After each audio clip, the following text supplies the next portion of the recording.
로마서 10장 16절부터 21절까지 말씀을 함께 봉독합니다. 그러나 그들이 다 복음을 순종하지 아니하였도다. 이사야가 이르되 주여 우리가 전한 것을 누가 믿었나이까 하였으니 그러므로 믿음은 들음에서 나며 들음은 그리스도의 말씀으로 말미암았느니라. 그러나 내가 말하노니 그들이 듣지 아니하였느냐? 그렇지 아니하니 그 소리가 온 땅에 퍼졌고 그 말씀이 땅끝까지 이르렀도다 하였느니라. 그러나 내가 말하노니 이스라엘이 알지 못하였느냐? 먼저 모세가 이르되 내가 내 백성 아닌 자로서 너희를 시기하게 하며 미련한 백성으로서 너희를 노엽게 하리라 하였고, 이사야는 매우 담대하여 내가 나를 찾지 아니한 자들에게 찾은 바 되고 내게 묻지 아니한 자들에게 나타났노라 말하였고, 이스라엘에 대하여 이르되 순종하지 아니하고 거슬러 말하는 백성에게 내가 종일 내 손을 벌렸노라 하였느니라. 아멘. 14절부터 우리 다시 좀 보면 그 흐름이 있는데, 그 흐름이 뭐냐면 어떤 사람이 복음을 믿게 될 때 이것이 과연 어떤 과정을 통해서이냐라는 그 흐름을 이제 말씀을 했어요. 거꾸로 보면 보내심을 받은 사람이 있고, 그 보내심이 전하는 것이 있었고, 그 전하는 것을 들은 일이 있는 거고, 그 들은 것을 통해서 믿음을 갖게 되더라, 이런 이야기를 하는 거예요. 그래서 누군가가 믿음을 갖게 됐다라고 하는 것은 거슬러 올라가면 누군가 보냄받은 사람이 있었고, 그 보낸 사람은 자신의 사명, 즉 말씀을 맡았고 그 말씀을 전하는 사명을 잘 감당했다는 것이 전제되어 있는 거예요. 그러니까 우리가 오늘날 왜 사람들이 복음을 믿지 않는가라는 질문을 만약에 이 말씀대로 나에게 한다면, 내가 복음을 전하고 있는가? 나는 나를 복음을 전하는 사람으로 보내심 받았다고 믿고 살고 있는가? 라는 질문과 같은 질문이어야 해요. 왜 교회가 안 하냐 이게 아니고 내가 안 하고 있는 것을 발견해야 된다는 거죠. 왜냐하면 내가 교회니까. 그러니까 전도는 교회가 프로그램으로 하는 게 아닌 거예요. 거의 대부분의 우리 성도들이 교회와 목회자가 무슨 프로그램을 하면 전도를 하고, 안 하면 안 하고, 무슨 전도 집회를 하면 거기 참석은 하지만 그 외에는 전도를 하지 않아요. 그러면서 왜 부흥이 안 되냐, 왜 사람들이 복음을 안 믿냐, 이렇게 말을 하는 거죠. 모든 그리스도인은 보냄받은 자라는 명확한 소명을 가지고 살아야 하는 사람들이고, 당연히 그렇게 모든 그리스도인들이 그런 일을 하면 그게 교회가 하는 거예요. 그러니까 교회가 어떤 프로그램을 하냐 안 하냐로 전도를 하냐 안 하냐, 혹은 어떤 교회에 뭐가 있냐 없냐 이렇게 보는 게 아니고, 각각의 그리스도인들이 자신의 삶에서 어떻게 살고 있느냐, 이것이죠. 교회와 목회자가, 제도교회와 목회자가 그것을 얼마나 잘 준비시켜 주느냐, 이것이 이제 중요한 것이죠. 그리고 성도들은 그렇게 준비시켜 주는 것을 잘 따라서 어떻게 그런 삶을 사느냐, 이것이 제도교회로서, 조직교회로서 할 수 있는 일인 거고, 실제로 복음을 전하는 일은 여러분 각자가 자신의 삶의 자리에서 하는 거예요. 저를 포함해서 모든 그리스도인은 그렇게 살아가는 거고, 그럴 때 사람들이 복음을 듣게 되는 거죠. 자, 어쨌든 그런 이야기가 나왔고, 그리고 그 말씀을 받아서 그러나 그들이 다 복음을 순종하지 아니하였도다. 여기 그들은 이스라엘 사람들을 말하는 거죠. 그러면 방금 바울은 14절 15절에서 이 이해가 했다는 것은 이미 이스라엘 사람들에게도 복음이 전해졌다는 것을 말하는 거죠. 전하는 사람이 있었던 거예요. 바울 같은 사람이 있잖아요. 그리고 이 당시에도 이미 많은 그리스도인들이 그 복음을 전하는 삶을 살고 있었거든요. 그러니까 특별히 초기 교회에서 복음을 전했던 장소가 어디예요? 회당이에요. 회당은 뭐예요? 유대인들이 모여서 예배드리는 장소예요. 그러니까 거기에서 유대인들의 모임에서 제일 먼저 복음을 전한 거였잖아요.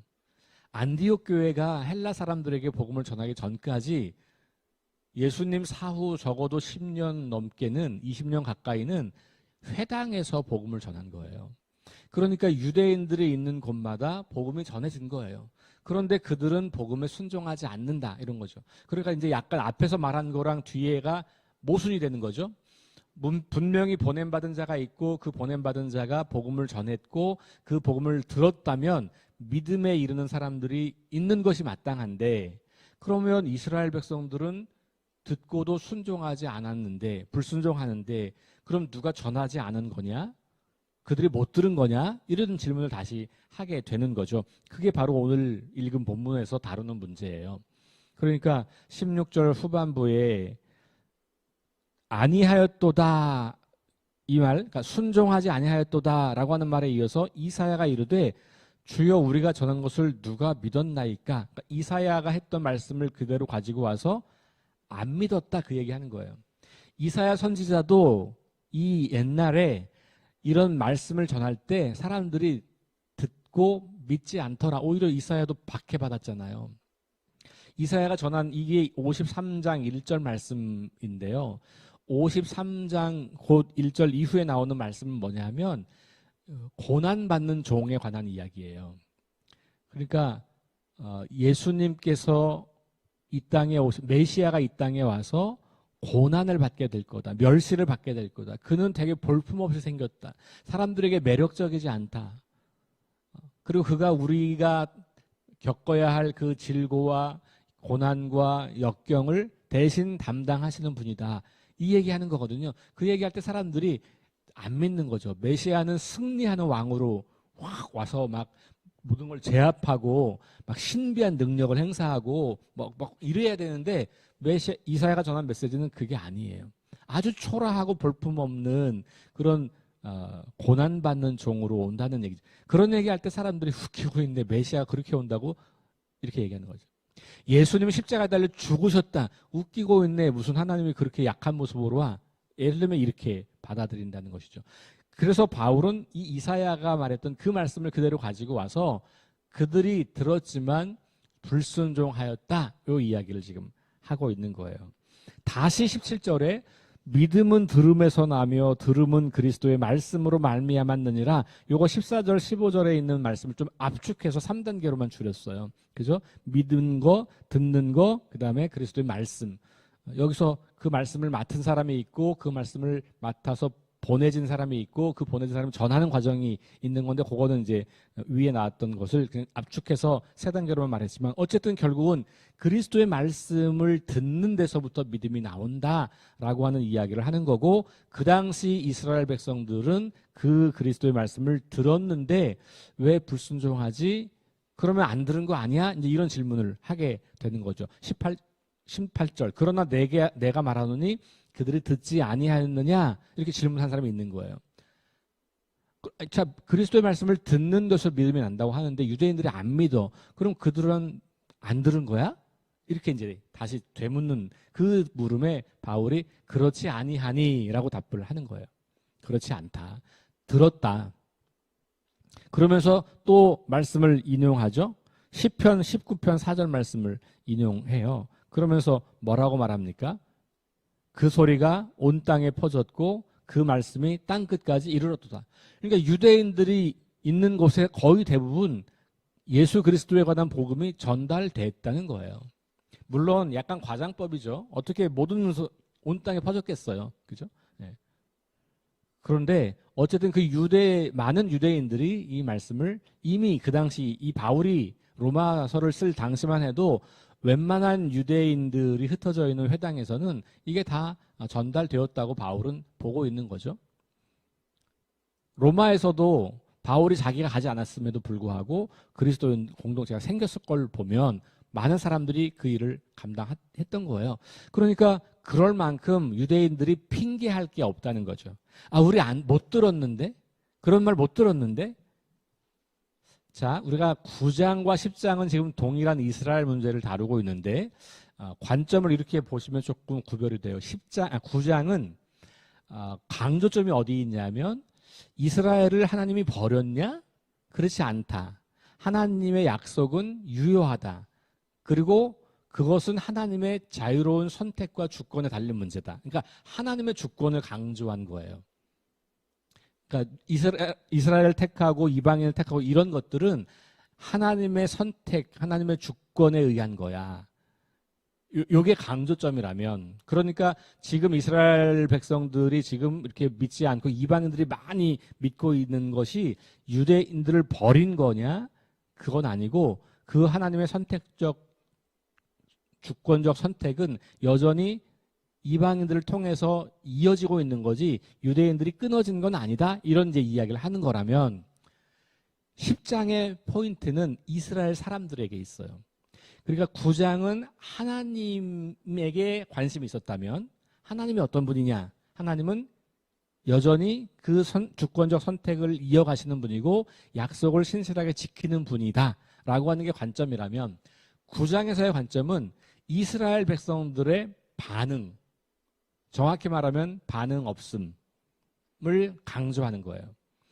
그러면 9장에서는 하나님께서 이 일을 이루어 가시는 거고 하나님의 은혜와 사랑이 강조되고 있다면 10장에서는 왜 이스라엘 백성들이 믿지 않느냐, 왜 이스라엘 백성들은 약속에서 끊어진 것 같으냐, 그거 너네들이 복음을 듣고도 거기에 반응하지 않았기 때문이야 라고 문제를 이스라엘 백성들에게 돌리는 거예요.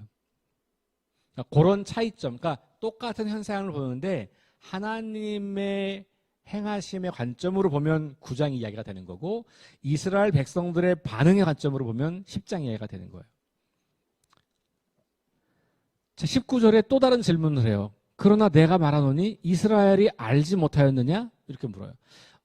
듣긴 들었다라고 말을 하니까 그러면 혹시 알아차리지 못한 거 아니야? 못 들은 거 아니야? 모르는 거 아니야? 라고 질문을 하죠. 그럴 때 모세의 이야기를 반복하고 또 이사야의 이야기를 반복해요. 그러니까 19절에 있는 인용구는 신명기 32장에 있는 말씀이거든요. 그러니까 모세의 율법 가운데 있는 말씀이죠. 그렇죠? 그럼 그게 뭐냐면 내가 백성 아닌 자로서 너희를 시기하게 하며 미련한 백성으로서 너희를 노엽게 하리라. 그러니까 모세의 율법 신명기면 아주 초기잖아요. 그때부터 이미 하나님은 이방인들, 너희가 아닌 내 백성이 아닌 다른 백성들을 통해서 너희를 부끄럽게 하고 너희가 시기하게 하고 너희를 노엽게 하려고 하는 계획. 그러니까 하나님이 이미 너희만 사랑하고 너희만 구원하는 게 아니고 너희를 통해서 온 사람들이 구원을 받게 되는 그 계획을 이미 이때부터 알려주셨다는 거예요. 너희가 율법을 알고 있다? 그러면 이거 당연히 알아야 되는 거야. 몰랐다고 말하면 너희가 율법을 갖고 있는 사람들이 아닌 거지. 이렇게 되받아치는 거예요. 그리고 다시 또 이사야를 인용하면서 디귿 20절에 있는 말씀, 이사야가 했던 말씀, 이사야 65장 1절의 말씀인데요. 내가 나를 찾지 아니한 자들에게서 찾은 바 되고 내게 묻지 아니한 자들에게 나타났노라. 여기 나를 찾지 아니한 자들, 내게 묻지 아니한 자들이 이방인이에요. 그런데 이 표현이 되게 재밌는 것이 하나님이 찾았다 혹은 하나님이 나타났다 이렇게 표현하지 않고 이방인들이 하나님을 찾았고 이방인들이 하나님의 나타나심을 발견하게 됐다 이렇게 표현하는 거예요. 그러니까 나를 찾지 아니하는 자들인데 그들이 찾은 바가 되었어요. 그러니까 하나님을 그들을 찾지 않았는데 하나님을 그들이 찾지도 않았는데 알게 됐다는 거예요. 그리고 그들에게 하나님께 묻지도 않았는데 그들이 하나님을 만나게 되는 거예요. 이방인들의 구원의 이야기에서 먼저 찾아오시는 하나님의 은혜와 사랑이 또 나타나게 되는 거고 어쨌든 그런데 그들은 너희처럼 이미 율법도 알고 있었고 또 복음도 들었고 그런데도 불구하고 너희는 나를 무시하고 내 이야기를 듣지 않고 믿음을 갖고 있지 않는데 반해서 이방인들은 나를 찾지도 않았고 묻지도 않았는데도 알게 되었어 라는 이야기. 그러니까 그 위에 있는 신명기로 보면 그래서 시기하게 되고 분노하게 되고 이런 게 가능해지는 거잖아요. 그런 이야기 하는 거예요. 그러면서 21절에 이스라엘에 대하여 이르되 순종하지 아니하고 거슬러 말하는 백성에게 내가 종일 내 손을 벌려노라. 여기 순종하지 아니하고 거슬러 말하는 백성은 이방인이 아니고 유대인이에요. 그러니까 여기서 순종하지 아니하고 거슬러 말하는 백성이라는 것은 복음을 들었지만 율법을 알고 있었지만 이방인의 구원 이야기도 이미 율법에 나와서 알고 있는 상태였지만 수많은 예언자들이 예언을 하면서 이스라엘 백성들의 불순종에 대해서 끊임없이 경고를 했고 그것을 책으로 읽고 있던 지금 당시 바울 당시 유대인들은 그걸 다 알아야 하고 당연히 알 수밖에 없는데도 불구하고 순종하지 않는 것. 그러니까 이 마지막에 있는 21절은 이스라엘에 대하여 이렇게 이제 정확하게 짚어주잖아요. 그러니까 위에 있는 말씀은 이방인들을 향해서 했던 말씀인데 그거랑 이제 헷갈릴 수 있으니까 이스라엘에 대하여 말하기를 순종하지 아니하고 거슬러 말하는 백성들. 근데 더 놀라운 사실은 그 뒤에 있는 문장이에요. 이스라엘 백성들이 지금 그렇게 순종하지 않고 거슬러 말하고 있는데 하나님은 뭐 하고 계세요? 종일 손을 벌리고 있어요. 무슨 말이에요? 기다리고 있다는 거예요. 기다리고 있다. 여전히 하나님은 이스라엘 백성들 그들의 이해로 보면 선택받았고 하나님을 알고 있다고 믿고 우리들은 절대로 구원에서 떨어질 수 없다고 믿고 있는데 지금 복음을 듣고 있지 않은 그런 사람들을 향해서 여전히 손을 내밀고 있다. 자, 그렇다면 보세요. 이방인에게 나타나신 하나님, 유대인들의 반역과 유대인들의 불순종 앞에서도 여전히 팔을 벌리고 손을 벌리고 있는 하나님, 동일한 하나님이죠. 만약에 유대인만 구원하시려고 했다면 이방인들에게 구원의 은혜를 주실 필요가 없는 거였어요. 유대인들이 믿는 것처럼 우리만 하나님의 백성이야, 우리만 선택받았어 라고 하는 것이라면 이방인들을 하나님이 멸하셔야 되는 거죠. 로마서 앞부분에 나오는 이야기잖아요. 하나님의 진노와 심판 아래 놓여있는 이방인들의 그 상태. 그런데 그것이 지금은 유대인들이 그 상태라는 거잖아요. 왜냐하면 말씀을 듣고도 순종하지 않고 있고 알고도 따라가지 않고 있기 때문에 그들이 불순종하는 자가 된 거죠. 그러니 하나님이 그러면 그들을 버렸겠느냐? 지금 질문은 그거거든요. 지금 유대인들이 이스라엘 사람들이 복음을 받아들이지 않는다면 그리고 이방인들이 지금 중심으로 구원의 역사를 이루어가고 있다면 하나님이 과거에 이스라엘을 선택해서 하셨던 그 약속들은 폐기되는 거고 이스라엘을 버리는 거냐라는 질문 앞에 아니, 하나님 지금도 이 이스라엘의 완고함을 안타까워하시면서 여전히 손을 벌리고 기다리고 계셔. 이방인들이 하나님을 알지 못할 때 그럴 때도 그 긍휼의 마음으로 이방인들을 기다렸던 것처럼 지금 유대인들이 하나님을 거절할 때에도 하나님은 여전히 손을 벌리고 기다리고 계셔. 이 말씀을 하는 거예요. 그러니까 이제 어제 이야기로 올라가서 또 그 앞으로 좀 올라가서 보면 헬라인이나 유대인이나 차별이 없다라고 하는 말씀이 여기서도 동일하게 나타나는 거예요. 그러니까 유대인들이 그 당시 생각했던 우리만 사랑하신다고 하는 선민의식이 얼마나 잘못된 것인가를 알 수 있겠죠. 그럼 오늘날도 똑같아요, 여러분. 하나님이 그리스도인만 사랑하신다고요? 그 성경의 하나님이 아니에요. 하나님은요, 지금 우리보다 더 관심 있는 사람들이 비기독교인, 그리고 타종교인, 그리고 우리를 박해하고 우리를 공격하는 사람들, 우리가 볼 때 저 인간들은 구원은 절대 없을 거야 라고 확신하고 있는 그 사람들에게 하나님은 더 관심이 있죠.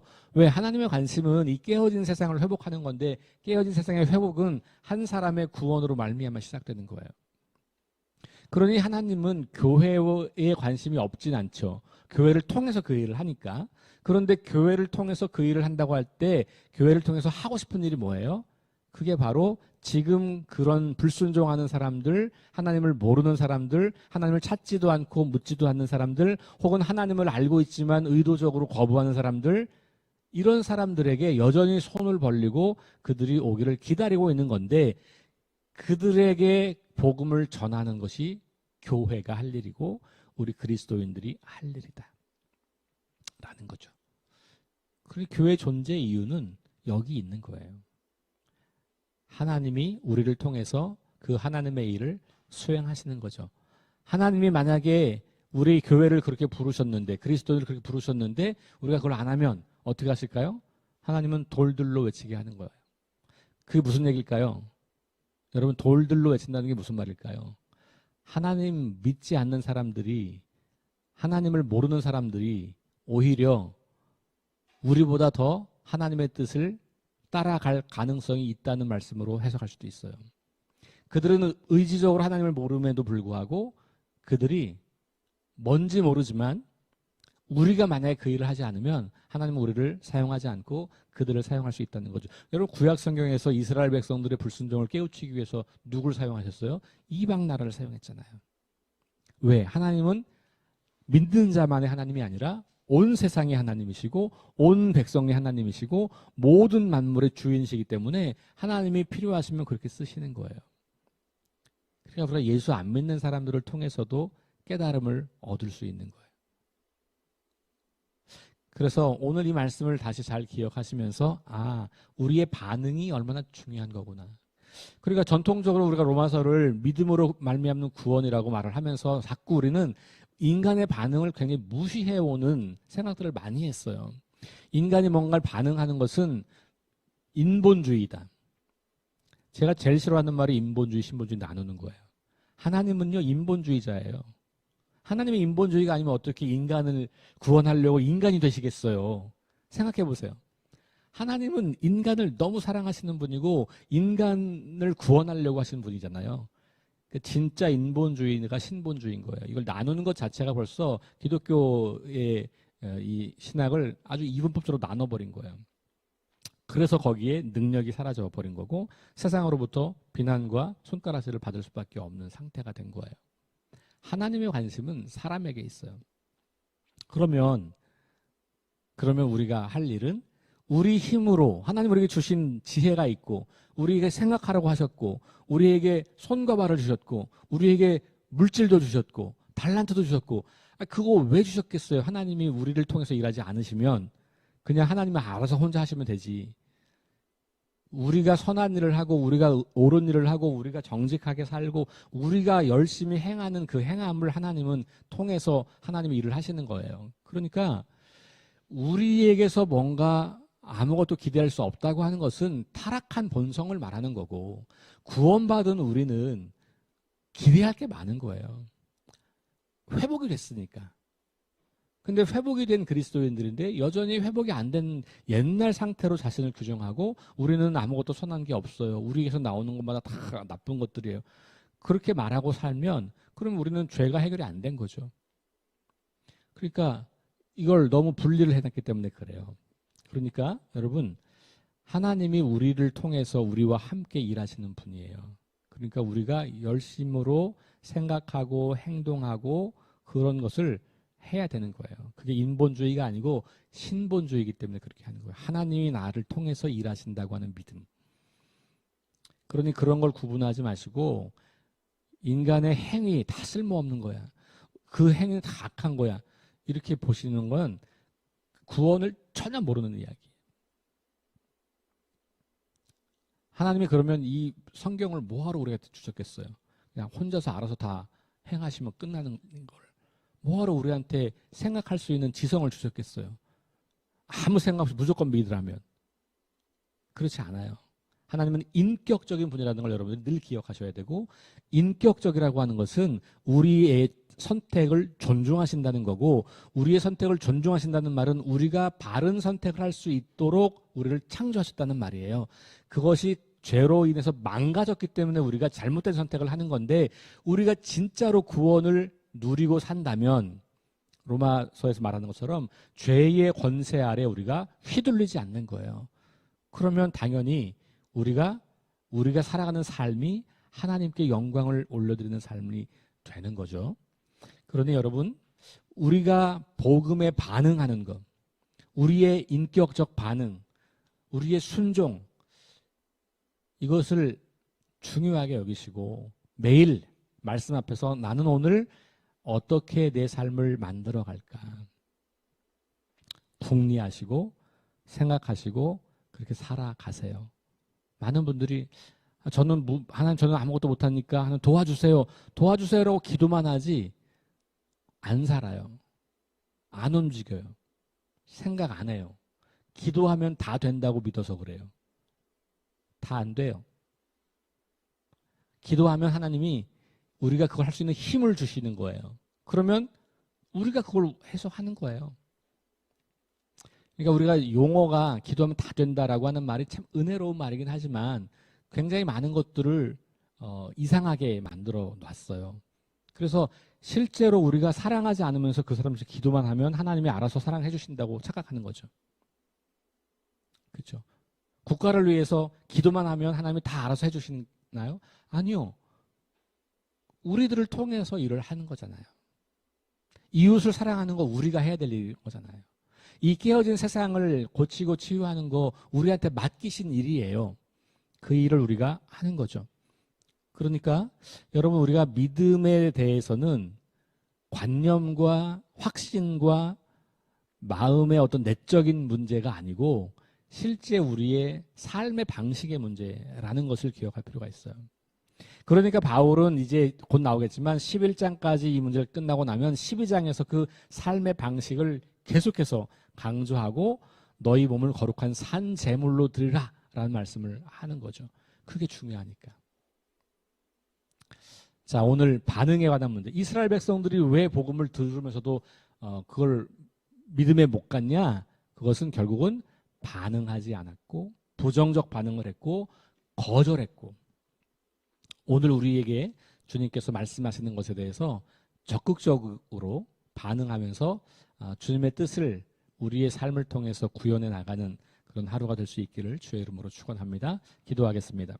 하나님 감사합니다. 이스라엘 백성들이 복음을 듣고도 믿음에 이르지 못한 것, 그 문제를 다루면서 어떤 사람들은 혹시 복음을 듣지 못한 게 아닐까, 혹시 하나님이 어떤 분이신지를 잘 알지 못해서가 아닐까라고 질문을 하지만 바울은 명확하게 그들이 복음을 들었다. 그리고 이미 하나님이 어떤 분인지를 알고 있었다라고 말을 합니다. 결국 문제는 하나님에게 있는 것이 아니라 상황에 있는 것이 아니라 그들의 반응에 있었던 것임을 확인시켜 줍니다. 오늘도 하나님 이 깨어지고 망가져가는 세상을 고치고 회복하고 구원하려고 하는 하나님의 강력한 의지와 하나님의 강력한 계획이 있는 것을 우리가 믿음으로 알고 있지만 우리가 움직이지 않고 반응하지 않을 때 그때 그것은 우리의 믿음이 아닌 것이 된다는 것을 매우 중요하게 심각하게 받아들입니다. 하나님, 교회에 나오는 것, 성경을 읽고 있는 것, 예배를 드리는 것, 헌금을 드리는 행위, 이런 무수히 많은 종교적인 열심이 우리의 일상의 삶으로 연결되지 않으면 이 땅을 구원하려고 하는, 온 백성을 구원하려고 하는 하나님의 그 구원 의지에 참여하는 일이 없다면 그 모든 종교적 활동이 우리를 하나님의 의에 이르지 못하게 할 수도 있다고 하는 이 유대인들을 향한 경고를 우리가 잘 듣게 하시고 우리의 반응이 얼마나 중요한 것인지 하나님 그것을 통해서 일하실 분이고 우리가 그 일을 하지 않는다면 돌들로 그 일을 행하게 하실 분인 것을 우리가 기억하고 오늘 이 시대에 우리의 일상의 삶에서 어떻게 우리가 복음을 맡은 자로서 삶을 살아갈지를 고민하고 계획하고 실행하고 평가하고 공동체와 함께 나누고 그 일들을 끊임없이 도모해 나가는 우리 성도들이 될 수 있도록 인도하여 주옵소서. 감사드리며 예수님 이름으로 기도합니다. 아멘. 우리 함께 기도합니다. 성령의 능력으로 하나님 나라를 증언하고 살아내게 하소서. 하나님 말씀이 기준이 되게 하소서.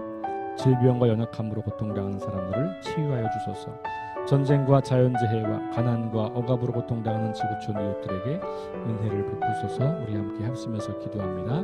하나님 감사합니다.